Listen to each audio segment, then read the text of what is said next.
Este lunes se han repartido alimentos a más de 80 familias de Mérida gracias a la campaña de recogida realizada por la Asociación Cultural Santísimo Cristo de la Victoria.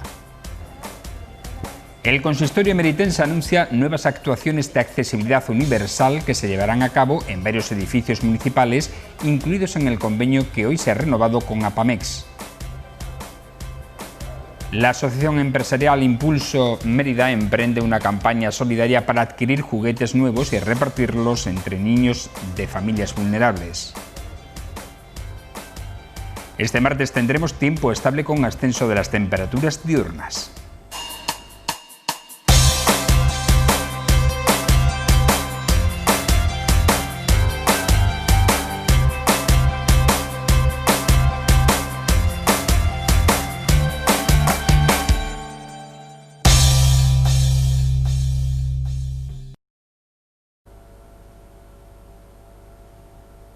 Abrimos la picota en una semana definitiva, la de Navidad, Nochebuena y Navidad, en esta edición 1117, en la que vamos a abordar los asuntos más importantes que nos deja este lunes, así como el análisis con la visión de nuestros picoteros. Comenzamos hablando de alimentos, porque estas Navidades se suceden en mayor número que en años anteriores si cabe los gestos y acciones de solidaridad debido a la incidencia que la pandemia ha provocado en las economías familiares.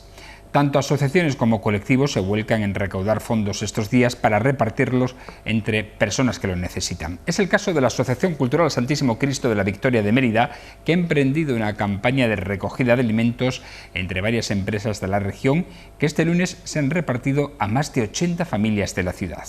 De patatas hasta polvorones en esta fecha, turrón, aceite, la comida básica, lo que es las galletas, zumo, es decir, de todo un poquito en esta fecha. Al principio la asociación contaba, antes de toda esta pandemia, contaba con un número de personas que ayudábamos, que eran unas 48, 50 familias. Y ahora actualmente la asociación ayuda a son 82 familias.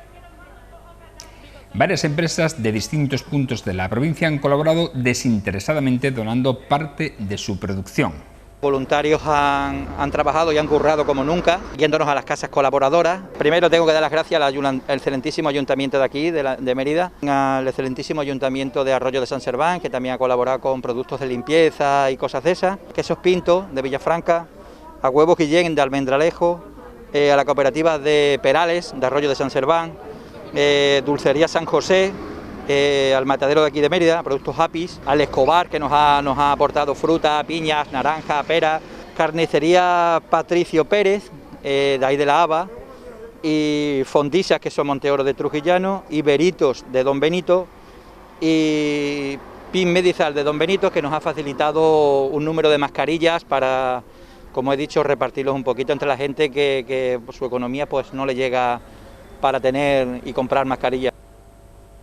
Este lunes se ha firmado en el Salón de Plenos Municipal la renovación del convenio entre el Ayuntamiento de Mérida y la Asociación para la Atención y la Integración Social de las Personas con Discapacidad Física de Extremadura, APAMEX, para fomentar la inclusión social y laboral, así como la accesibilidad universal. El alcalde de la ciudad ha destacado el número de contratos para personas con diversidad funcional que se han formalizado en el consistorio gracias a la reserva de plazas en las diferentes convocatorias de empleo. Y podemos decir con orgullo que no solo es un 12% mínimo el que se sale en nuestras convocatorias públicas, sino que en algunas hemos llegado al 15%. Plan Experiencia, Escuela Profesional Medea, Plan de Activación de Empleo Temporal, la EPSA y otros planes y convenios. En total hemos contratado a 79 personas durante el año 2020 con diversidad funcional. El presidente de APAMEX también ha señalado que su asociación ha conseguido insertar laboralmente a casi una cuarentena de personas en las empresas de la capital extremeña. Para intermediación laboral, decir que, por ejemplo, en este año que está a punto de acabar, hemos conseguido que 37 personas se inserten en empresas de Mérida, personas con discapacidad. Y hemos trabajado con 204 empresas que están muy concienciadas. Osuna ha recordado que tras la firma del primer convenio comenzaron los trabajos de accesibilidad en el edificio principal del consistorio y que ahora se traslada a otros edificios municipales. En algunos de los edificios que van a sufrir estas adaptaciones, como son la Casa de la Cultura de la Antigua o la Casa de la Cultura Nueva Ciudad y, por supuesto, el Centro Cultural Alcazaba. O sea, van a ir aparejadas a las medidas de ahorro y eficiencia energética que se están llevando a cabo a través del EDUSI, pues medidas de mejora de la accesibilidad. Y, por supuesto, en esta mejora, la accesibilidad cognitiva, ¿no? Hablamos de que pueda haber en todas nuestras salas culturales bucle magnético, que pueda haber el conjunto de medidas tecnológicas que permitan a las personas con diversidad funcional cognitiva poder tener el mismo derecho a participar en el conjunto de actividades que desarrolla el Ayuntamiento. El conjunto de edificios públicos del Ayuntamiento de Mérida, tanto instalaciones deportivas como edificios culturales, ¿no? Y seguimos hablándoles de campañas, porque otra de esas campañas solidarias a las que nos hemos referido en el inicio del programa y que se ha presentado hoy es la llevada a cabo por la Asociación de Empresarios BNI Impulso Mérida, destinada en esta ocasión a adquirir más de 200 juguetes nuevos y repartirlos entre los colectivos que trabajan con menores en riesgo de exclusión social, para que sean estas entidades las que los repartan entre los niños de la ciudad. No se van a aceptar juguetes. Pero no por nada, sino por el tema de la pandemia. De hecho, hoy hemos recibido un mail nuevo de la Consejería de Sanidad diciéndonos que, de nuevo, recordándonos que, y más con lo que hubo ayer, la decisión del Gobierno regional que hubo ayer, que no recojamos juguetes físicos. De esa manera, lo único que se va a hacer es, se recogerá el dinero, el mismo día 4 se transfiere a la juguetería y la juguetería entrega los juguetes directamente ellos a la asociación, manipulación mínima. Asociaciones como San Vicente de Paul, Caritas San Antonio, Mérida Solidaria, Asociación Pro Vida. Cada uno de ellos nos ha mandado un listado con los niños que tienen las edades y se ha empezado la campaña.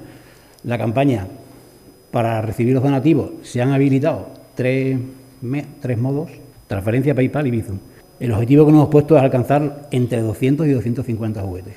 El número que nos dieron entre todas las asociaciones son 216 niños, pues se quiere alcanzar eso, entre 200 y 250.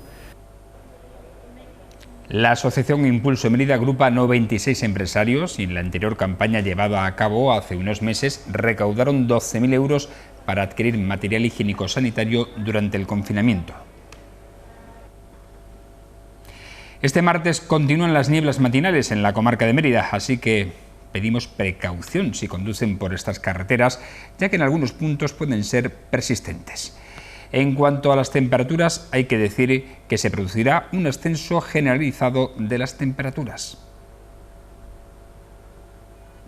El cielo estará poco nuboso, con intervalos de nubes altas y, tal como le hemos dicho, nubes bajas y nieblas matinales en la jornada de este martes, sobre todo en los valles de los grandes ríos. Las temperaturas mínimas, en cambio, son en ascenso ligero y máximas en ascenso, con termómetros que marcarán una mínima de 7 grados y durante el día alcanzarán 17 grados en Mérida y Almendralejo. Los vientos son flojos, variables. Este domingo el Consejo de Gobierno de la Junta de Extremadura celebró una sesión extraordinaria para valorar la incidencia acumulada de la pandemia en la región, que supera los 250 casos positivos por cada 100.000 habitantes, y decretó la anulación de las medidas de relajación del Plan Navidad y el regreso de la comunidad a nivel de alerta 3. Este hecho constituye la crónica de una muerte anunciada, tras los avisos que de forma reiterada ha venido realizando el Gobierno autonómico, en el que se contemplaba este escenario en caso de que se superase la tasa de incidencia límite. Las medidas ahora son más restrictivas y solo permiten algunas excepciones, como son las reuniones de hasta 10 personas en domicilios particulares para celebrar la Nochebuena y Nochevieja, limitando nuevamente a 6 el resto de los días, tanto en domicilios como en hostelería. También se elimina la ampliación del horario hasta la 1:30 de la madrugada en el toque de queda, pasando nuevamente a las 12 de la noche. Se prohíbe la entrada a la región de los allegados para reuniones. Estas medidas nos perjudican a todos, pero hay que decir que en buena parte está causada por la irresponsabilidad de unos pocos. Las compras compulsivas de Black Friday y el Puente de la Constitución nos han llevado a esta situación. Pero también concurren otras circunstancias, como es la celebración de fiestas ilegales, como por ejemplo a las que nos hemos referido en anteriores programas que se detectaron en Mérida, y la última, con más de 40 personas en Almendralejo, y que suponen la punta del iceberg, porque seguramente se habrán celebrado muchas más desafiando las recomendaciones. Estas circunstancias, junto a la relajación y la conocida como fatiga pandémica de buena parte de la población no tan joven, ha hecho que volvamos atrás. Y entre los más perjudicados se encuentra nuevamente el sector de la hostelería, porque el plan Navidad estaba diseñado en buena parte para recuperar parte de la economía perdida en bares y restaurantes. Hasta hoy no hemos sido conscientes del regalo que nos habían hecho y ahora pagarán justos por pecadores. Y es que al final tenemos lo que nos merecemos. Buenas noches.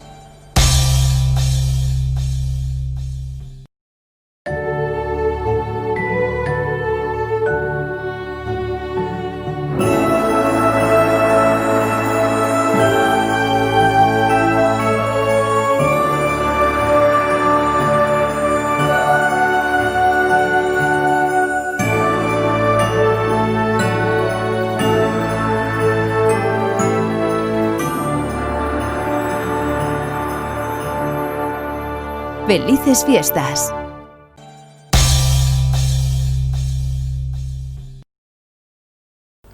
Pues vamos a analizar, entre otros temas, precisamente la decisión del Consejo de Gobierno de la Junta de Extremadura de ayer domingo, con nuestros opinadores, nuestros picoteros que regresan. Vamos recuperándolos poco a poco a lo largo de estas últimas semanas que hemos comenzado el programa. Hoy están con nosotros Miguel Ángel Herrera. Buenas noches, ¿qué tal? Buenas noches, Fran. ¿Cómo te ha tratado estos meses que no nos hemos visto? Pues como toda la gente, muy preocupado, mal en casa, saliendo cuando puede salir. Además, los que tenemos un nieto, te dirá la gente con... Hay que ver que él no salga porque el nieto, bueno, y mi trabajo, fíjate, todos los días visitando a gente por toda Extremadura, pero bueno, bien, a ver si parece que empieza el 2021 ya y lo empezamos con otro pie y a ver si somos capaces de dar carpetazo a esto, porque esto desde luego nos está llegando. Yo siempre digo que desde lo positivo no hay nada, por lo menos desde el punto de vista, yo lo veo. Desde lo humano va a ser complicado salir de este pensamiento, y yo creo que la mascarilla ha llegado para quedarse, ¿eh? Bueno, pues ojalá te equivoques, porque ojalá... cuesta trabajo. Pero en fin, lo bueno es que nos hemos adaptado a ella, y lo bueno que yo creo es que se ha desarrollado un poco un sentimiento de solidaridad entre todos nosotros, en la sociedad en general, ¿no? Porque es verdad que están sufriendo muchísimas personas derivadas de no solo por causas de salud, sino por causas económicas derivadas de la pandemia. Javier Segura, ¿cómo estás? Buenas noches, bienvenido. Hola, buenas noches, Fran. Buenas noches a todos y a todas. ¿Qué tal han sido tus meses de confinamiento? No nos vemos, la última picota en la que estuviste y coincidiste fue el 12 de marzo. El día antes, ¿no? O el mismo día. 2 días antes. 2 días antes del anuncio. Del anuncio, y que nos decían que era por 2 semanas y que sí, lo tomamos como algo especial durante 2 semanas y que luego se prolongó. Han sido meses muy intensos, tanto, bueno, en lo profesional sobre todo. Sí, hemos estado viviendo situaciones de... Y tú que trabajas con colectivos claro, vulnerables, lo habrás notado mucho, ¿no? Lo hemos notado, bueno, pues en el mes de abril, la semana antes de Semana Santa, nos veíamos organizando un programa de emergencia, de atención alimentaria a familias con menores. Estamos hablando de familias que de la noche al día vieron cortadas pues todas sus fuentes de ingreso y bueno, pues atendiendo a familias.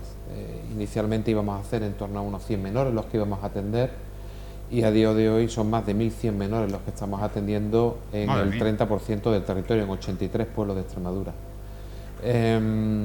Bueno, ahí es donde se pone a prueba, yo creo que la capacidad que tiene la sociedad, iba a decir las instituciones, pero no solo las instituciones, porque ahí hemos tenido que involucrar a las propias familias en su responsabilidad, a establecimientos de alimentación, a la ONG en la que trabajo, Fundación Atenea, a la propia administración de la Junta, a los servicios sociales de los ayuntamientos, para que este dispositivo se pueda poner en marcha en circunstancias excepcionales, vía telefónica, sin poder tener contacto directo, valorando la situación de las familias, la propia respuesta de las responsables de las familias que están siendo beneficiadas de este programa. Y luego en la parte de atención sociosanitaria, pues igual, tratando de cuidar mucho pues las distancias de seguridad, la prevención, el uso de todo lo que son todo el instrumental preventivo que tenemos, no solamente mascarilla, los gel, los uniformes, confinando cuando había que confinar, restringiendo las visitas, las salidas, en fin, una situación muy estresante que además el cuerpo lo va notando y que cuando llega un momento de vacaciones como el que tuve al final de octubre, pues me dio el bajón, o sea, pero literalmente un bajón de un agotamiento y que decía, no, a ver si tengo los síntomas estos que dicen del cansancio, y dice, no, tú lo que tienes es un agotamiento de estar agotado, claro. De vivir todo esto con una situación de estrés tremenda. Estrés, ¿no? Tremenda, sí, es cierto, es que Tienes que ver cada situación que es tremenda. Bueno, vamos a analizar en primer lugar las medidas adoptadas ayer por el Consejo de Gobierno de la Junta de Extremadura, en el que se anulaba el Plan Navidad, que son medidas de relajación que nos permitían un poco respirar, pues para celebrar, por ejemplo, reuniones familiares un poco con más gente, o incluso en la hostelería, que ampliaba el toque de queda hasta la 1:30 de la madrugada y no a las 12 de la noche como hemos vuelto, o, por ejemplo, la entrada de allegados a la comunidad, que se prohíbe con la vuelta atrás al nivel de alerta 3 de la pandemia, ya que ayer mismo Extremadura registraba 267 casos por cada 100.000 habitantes de la pandemia. Según el propio consejero de Sanidad y Servicios Sociales, José María Vergeles, esto se ha debido a varias circunstancias. Una de ellas fue el Black Friday y el Puente de la Constitución. Yo también creo que a eso hay que añadir la responsabilidad de jóvenes y no tan jóvenes, que las hay en todos los ámbitos de edad. Tened en cuenta que, lo hemos dicho en la editorial antes, aquí se han sorprendido a 2 fiestas con más de 20 personas en Mérida, por ejemplo. En Almendralejo, este viernes pasado, con más de 40. Es decir, que esto supone que es la punta del iceberg. ¿Cuántas fiestas no se celebrarán cuando se han cogido a 3 en un radio tan cercano, ¿no? Yo creo que la responsabilidad personal, el acotamiento pandémico, que también no existe, pues está haciendo que no avancemos y que sigamos en esta... Yo creo que no va a haber tercera ola, porque va a ser la continuación de la segunda, que se va a alargar mucho más y puede que nos llegue hasta el mes de febrero. ¿Qué opináis de toda esta vuelta atrás que hemos vuelto a tener justo en la celebración de la Navidad? Todas las decisiones que se tomen con diferencia a lo que está pasando, ya se ha comprobado, sí, pero yo creo que la medicina mejor para todo esto es la responsabilidad de la gente. Vosotros entendéis, decir, yo lo veo así, decir, ¿el tema cuál es? Porque si la vacuna, pero si la gente, que es un miedo que yo tengo, decir, si empezar con el ritmo de que llega la vacuna y todo está bien, que la gente no se... Pues ya está la vacuna aquí, vamos a asustar un poco, que creo que es lo que pasa en este tipo de cuestiones familiares, de fiestas que se realizan. Hace poco salió, no sé, una boda, no sé dónde, se celebró en Huelva, creo que fue, ¿no? Con 200 y pico de invitados. Ese tipo de cosas yo creo que deben de ser más castigadas, yo lo tengo claro. Y mira que yo siempre voy por la libertad y siempre me conocéis como opino y como pienso, pero es que la irresponsabilidad tuya no tengo por qué yo sufrirla, no tengo por qué sufrirla, y está pasando. Es decir, nosotros, vamos, yo ya en junio, como sabéis, porque ha salido, se sabe en Mérida, dejé de ser presidente de la Escuela de Fútbol en Benito Augusta, ¿no? Y es estricto, tan estricto el tema de que entren los padres a ver a los niños a jugar, pues la irresponsabilidad de la persona no tiene por qué ser culpable de que se infecten otros porque tú seas un irresponsable. Yo este tipo de actuaciones las veo positivas, es más, yo las pondría hasta más duras, sinceramente. Y veréis que cuando fue el confinamiento en marzo, fueron en casa prácticamente varias semanas, fue como frenamos el tirón aquel y se frenó el tema de la curva, aquella famosa, pues aquí cada día aprendemos, cuando estaba Rajoy hablábamos de la prima de riesgo, ¿no? Ahora se habla de la curva, pero es que es así, es decir, cuando tú ves, yo voy todos los trayectos a Extremadura y voy como todos los días en un restaurante, desde que abrieron el confinamiento, ¿no? Por mi trabajo, como fuera, ¿no? Y tú ves que en la hostelería se está manteniendo la limpieza, el gel, yo lo veo así, si te levantas la mesa, limpiar la mesa, los platos. Sí, las medidas higiénico-sanitarias preceptivas. Es así. Sí. ¿Por qué nosotros, la gente, que es por nuestro bien, y yo porque por ser responsable te infecto a ti? ¿Por qué no nos comportamos como tenemos que comportar? Yo lo entiendo desde lo humano, desde lo solidario y desde lo que debe de pensar una persona. Es decir, yo no tengo por qué ser un irresponsable, ir sin la mascarilla bajada, tener unos comportamientos totalmente fuera de lo que marca actualmente la norma, digamos. Y yo sinceramente cuando empezaron a hablar de que si hasta la 1:30 de la noche, yo no tengo claro. Mira, ¿qué ha pasado en Alemania? O Inglaterra han parado, te han cerrado. Pues habrá que cerrar. Que luego habrá que buscar lo que ha dicho Fran, el tema de la economía. Ya, ese está bien, sabemos que sí. Habrá que buscar soluciones por ahí. Pero ahora lo que se trata es de salvar vidas, ¿eh? Yo lo tengo muy claro. Indudablemente. Bien, yo decía antes que nos hemos concienciado con la mascarilla. Hay quienes todavía no.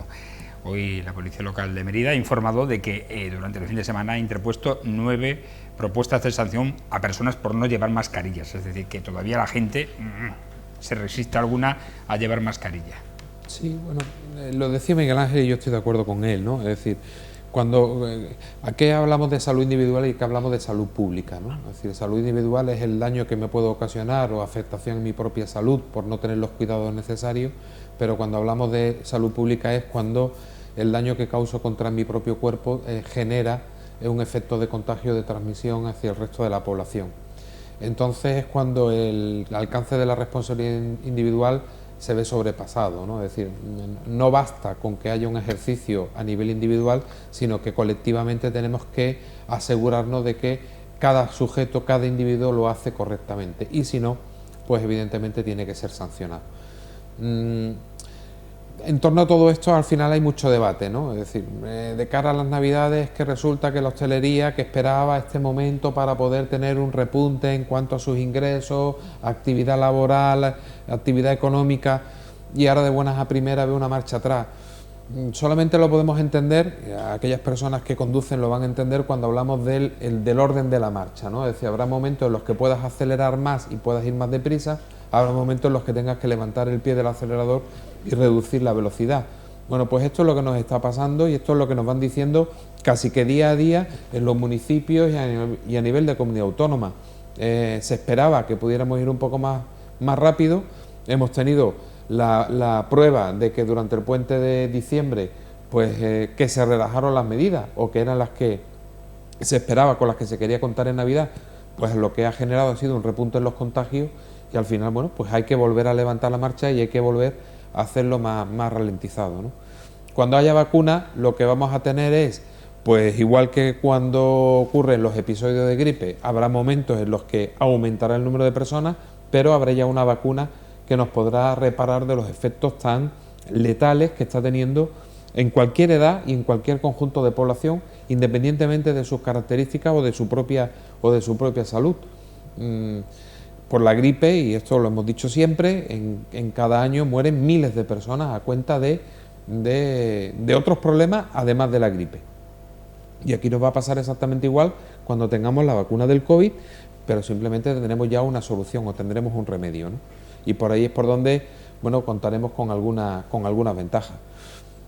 Hay que apelar a la responsabilidad individual, hay que apelar a la responsabilidad de la familia, y hay que, bueno, pues cumplir con lo que nos acaban de decir, porque son los que nos van a decir cómo se está gestionando, ¿no?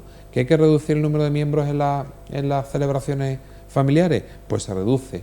¿Que hay que dejar de estar en la calle a determinada hora? Pues se está en casa a partir de las 12:30 de la noche o a partir de las 12 de la noche. Es decir, hay que cumplir con una norma, pero por el bien de todos, porque el riesgo que ocasiona cada uno individualmente se transmite al final a los demás, que son en ese sentido víctimas inocentes de nuestra propia responsabilidad. Eso de la mascarilla que tú decías. Este año tengo entendido que la incidencia de la gripe ha bajado. En parte debido también a la mascarilla, al uso de mascarilla. Está clarísimo. Tú llegabas a un bar y yo estaba constipado de gripe, tosía, estaba ya al lado, un metro, con la cerveza al lado. Ahora, eso es lo único que va, como demostración de que la mascarilla efectiva es. Sí lo es. Sin lugar a dudas. Sí lo es. Claro, el tema económico, yo lo veo desde la perspectiva, pues habrá que buscar soluciones. Yo creo que hay restaurantes que a lo mejor habrá que decirle, no sé, que a ver de qué forma podemos ayudarle a que la gente consumamos. A lo mejor yo en vez de hacerme la cena en mi casa, encargarla, por ejemplo. Ha sido la solución en muchos restaurantes. Llegar a un llevar comida a domicilio. Con la hostelería, de unos precios, de unas cosas. Yo creo que está claro que es complicado, que la salida a todo es casi imposible. Es decir, que esté el tema económico bien, con la salud pública, muy complicado. Pero desde luego yo hoy creo que lo importante en el equilibrio, en la balanza se busca el equilibrio, salud pública y economía no pueden estar equilibrados porque es complicado. Tienes que buscarle. Y hoy día creo que la balanza importante es la sanidad. Y un colectivo importante indudablemente son nuestros mayores, que han sufrido las mayores consecuencias de la pandemia, ¿no? Aquí hemos tenido momentos, en la capital extremeña, en Mérida, hemos tenido momentos o días realmente malos con la incidencia en varias residencias de la ciudad. Y por eso sería importante que se investigara, cuando pase todo lo que ha pasado ahí, porque ha habido casos y casos. Yo tengo amigos que trabajan en servicios de ancianos y conozco a gente, y ha habido un poco de un desfase ahí, la relación entre los ancianos con lo que es el hospital o con lo que son los médicos. Hay una relación un poco compleja y difícil. Ahora, yo no quiero llegar a sacar ninguna cosa rara, pero había que investigarlo, porque se sabe y en Madrid ha pasado, se sabe de que hay residencias de ancianos que han tenido orden de una cierta edad o una cierta se ha denunciado ancianos que veían que iban a salir, no se contuvieran, y eso está ahí. Se les ha abandonado, ¿no? Explico, y eso debería investigarse. Bueno, hay una persona ya imputada, una directora de una residencia de ancianos, está imputada por un hecho parecido. Oye, tenemos que seguir avanzando. Si hablamos de equilibrio entre salud y economía, hay que ver los equilibrios que hacen en el gobierno, entre los dos partidos que forman el gobierno de coalición, porque los continuos encontronazos en el seno del PSOE y Unidas Podemos han terminado, bueno, pues por estallar en una bronca pública en el Congreso de los Diputados. El escenario fue precisamente el pasado miércoles en Congreso, en un tenso encuentro entre la ministra portavoz María Jesús Montero y el vicepresidente segundo Pablo Iglesias, en el que quedó patente el hartazgo del sector socialista del Gobierno con Unidas Podemos por airear sus discrepancias. La ministra de Hacienda le dijo a Iglesias: no seas cabezón, durante la tensa charla en uno de los salones del Congreso, de la que han sido testigos periodistas y medios gráficos acreditados. Hay que recordar que últimamente hay una fuerte división por la negociación sobre los desahucios, la subida del salario mínimo interprofesional o el suministro básico de agua, luz y gas a las personas más vulnerables, además del malestar entre los socialistas por los constantes ataques de los morados a la monarquía, la figura del rey Felipe VI. A ver, Javier. Bueno, está claro que... No me la pongas votando, ¿eh? No, fíjate, Miguel Ángel, que es difícil, porque yo además prefiero... dice que las deliberaciones del Consejo de Ministros son secretas, pero escuchar conversaciones más o menos airadas entre miembros del Gobierno en el pasillo del Congreso a mí me parece hasta pertinente, me parece muy oportuno, y más cuando se trata de temas que efectivamente inciden directamente sobre el bienestar de la ciudadanía, o al menos el bienestar de los que peor lo pasan. Entonces, a mí el hecho de que haya una discusión sobre si se eleva o no el salario mínimo interprofesional, sobre cómo aplicar medidas antidesahucio, sobre cómo favorecer determinada transparencia en el caso de la Casa Real o la investigación, tanto de Fiscalía como por orden judicial, de las tropelías que se puedan cometer por determinados poderes o estamentos del Estado. A mí si esas son las discusiones, bienvenidas sean. Prefiero esas discusiones de pasillo antes que las broncas desde los atriles y desde los escaños que semana tras semana vemos, como si eso fuese el gran circo donde se habla de todo menos de política.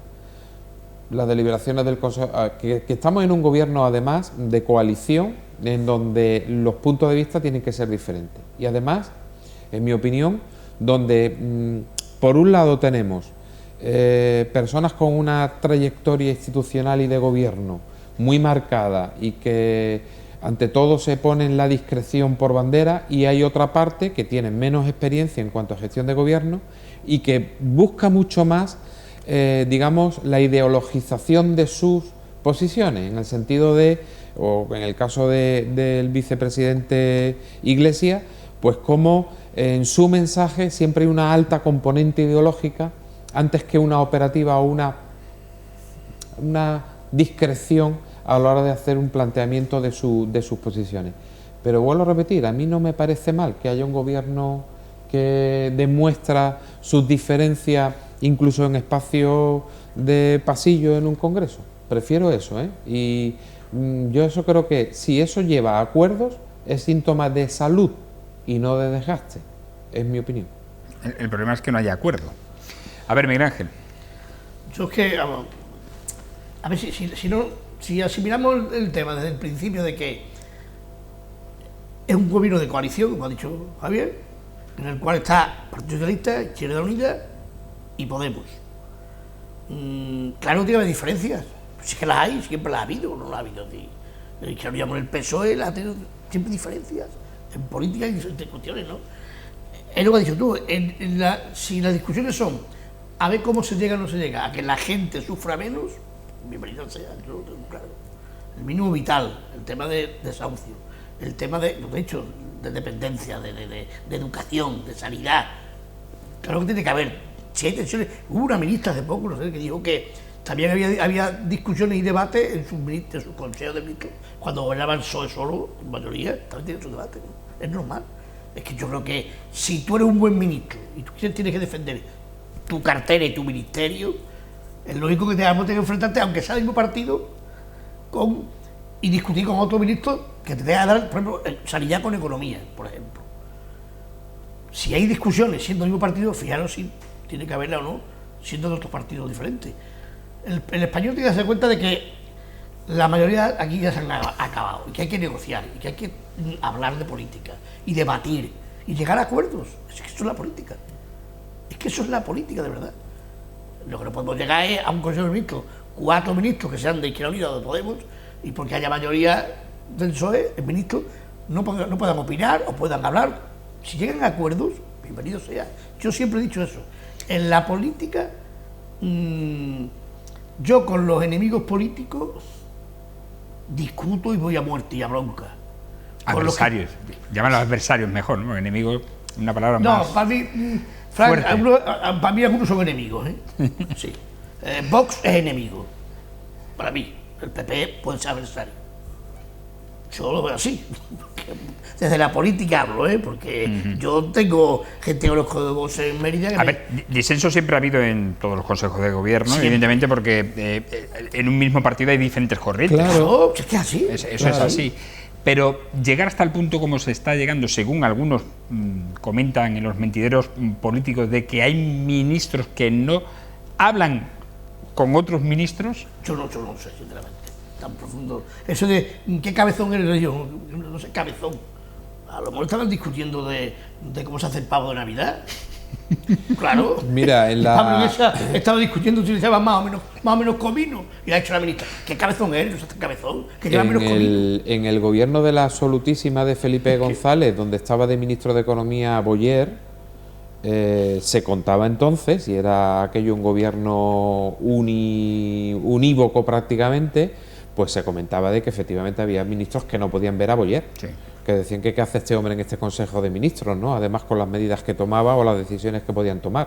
O sea, que incluso es normal, en cualquier órgano colegiado puede haber discrepancias al punto de ser insoslayable. Bueno, pues quien toma la decisión de que esa persona esté en el ministerio de turno, pues lo tienes que afrontar y ya está, ¿no? ¿Te guste Normalmente o los no gobiernos de izquierda, los ministros del área de economía suelen estar muy en desacuerdo con el resto. Con el resto, efectivamente, que es lo que decía Miguel Ángel, ¿no? Al final es donde tú pones la lupa. Si lo pones en temas de salud, en temas de educación, en temas sociales, pues al final confrontas con quien tiene que llevar una gestión económica y tiene que hacer una cuadratura de las cuentas, del balance con el que funciona. A mí no me parece mal que haya este tipo de discusiones. Dice que cuando se negocia se pueden negociar los acuerdos y los desacuerdos. Es que se puede pactar el desacuerdo. Oye, en esto no nos vamos a poner de acuerdo, no sigamos discutiendo por ahí, porque eso va a romper capacidad, fortaleza. Pongámonos de acuerdo que ahí no vamos a llegar, o no vamos a llegar en este momento. Demos tiempo para que la situación, o vamos a trabajar para que la situación se destense y se pueda llegar a un acuerdo cuando se produzca. Vuelvo a repetir, no me importa que haya un gobierno discutidor o negociador entre ellos. Al contrario. Y además teniendo en cuenta cuál es el papel que está jugando desgraciadamente la oposición, que nos deja muy fuera de sitio muchas veces cuando uno ve, y aquí es una opinión personal evidentemente, pero cuando dice, bueno, es que no me puedo creer que realmente la oposición esté en ese rol tan bueno, pues tan frentista y tan rocambolesco en contra del apoyo al gobierno. Yo durante el periodo de pandemia del que hemos estado hablando, uno siente envidia de cuando ve cómo se apoya a gobiernos nacionales, ya sea Alemania, ya sea Portugal, ya sea Italia, ya sea Francia, y aquí no había manera de poder conseguir un apoyo a medidas que duró se las estaban dos tomando, primeras ¿no? semanas. Efectivamente, y alguna que otra prórroga del estado de alarma, pero es que es lamentable. Y ahora siempre era el reproche contra, bueno, muy lamentable. Y la derecha mediática siempre quiere aprovechar este tipo, porque claro, dentro del Partido Socialista también hay diferencias y diferentes pareceres con referencia a la Casa Real y a la monarquía, dentro del PSOE. Sí, por supuesto. Ese debate también existe. Sí, siempre ha habido corrientes, en todos los partidos, lo he dicho, hay corrientes. El ministro de Unidas Podemos, el debate ese. Pero el Partido Socialista siempre ha sido un partido de vocación republicana, ¿no? ¿Me explico? Sin embargo, sí es verdad que ha respetado mucho el establishment pactado en el año 78 de la Constitución, que establecía la jefatura del Estado en la monarquía. En cualquier caso, ve lo positivo, lo poco positivo de estas fiestas navideñas, que como la limitación de personas en las reuniones familiares, no se va a discutir de política. No sé si tenéis algún cuñado, alguna eso que con el que discutáis de política sí, no hay, en las Nochebuenas y las Nocheviejas. Pues mira, sí, en esta ocasión no va a haber esa discusión política. Mira, Fran, yo le he dado a mi cuñado, le he dado la etiqueta de allegado y sé que no va a venir. Oye, pues es familia política, ¿eh? Me da igual, es allegado. Yo que lo de allegado no me cuadra. Yo lo digo cercano. Bueno, nos vamos, que no hay tiempo para más. Acabamos este tiempo de picota. Gracias a Javier Segura. Hasta la próxima vez. Que paséis una feliz Nochebuena y Navidad. Muchísimas gracias. Y lo mismo digo, Miguel Ángel, que disfrutes mucho con tus nietos y cenarás, ¿no? Sí. ¿Eh? No llegamos a 6. Sí. Bueno, que lo disfruten mucho. Igualmente a los que están viendo, que pase esta Navidad ya y cuando pase el 2020, y seguro que el 2021 vendrá diferente, y a ver si somos capaces de volver a la normalidad, aunque no va a ser aquella normalidad, pero bueno, por lo menos eso. Y acordarnos de los que no podrán comer, no podrán cenar, o no podrán estar calentitos en casa, que también es importante que nos acordemos de ellos, y ojalá sean lo menos posible. Bueno, decía un picotero la semana pasada que, tal como este año ocurrió en el siglo XX, con la gripe española, después de la gripe española y de la cantidad de muertos y fallecidos que hubo, vinieron los felices 20. A ver si es verdad que tenemos unos felices 20, iniciándolo este año 21 ya, que es el comienzo de esos felices 20 que falta nos hace a toda la sociedad. Gracias, y a ustedes, como siempre, emplazarles una nueva edición de La Picota. Será mañana en torno a las 10 menos 25 de la noche, tanto en TDT como en nuestras redes sociales, en Facebook, Twitter, YouTube e Instagram, y en nuestra página web, donde pueden permanecer informados de los últimos acontecimientos y noticias, tanto de la capital extremeña como del resto de Extremadura, de la región. Hasta entonces, buenas noches y sean felices.